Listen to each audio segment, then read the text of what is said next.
Bilang bahagi ng patuloy na isinasagawang marijuana eradication sa Rehiyon Cordillera, tinatayang 10 milyon at 900,000 halaga ng marijuana ang nadiskubre ng mga operatiba sa Barangay Ngibat, Tinglayan, Kalinga nito lamang ika-30 araw ng Hunyo taong kasalukuyan.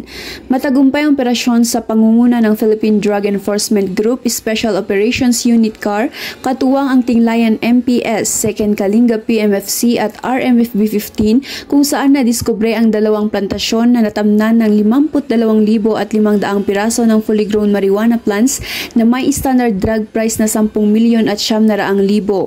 Lahat ng nadiskubreng marijuana plants ay binunot at sinunog ng mga operatiba matapos ang kakulang dokumentasyon. Samantala, patuloy naman ang isinasagawang investigasyon ng mga otoridad upang matukoy ang mga marijuana cultivators sa nabanggit na lugar.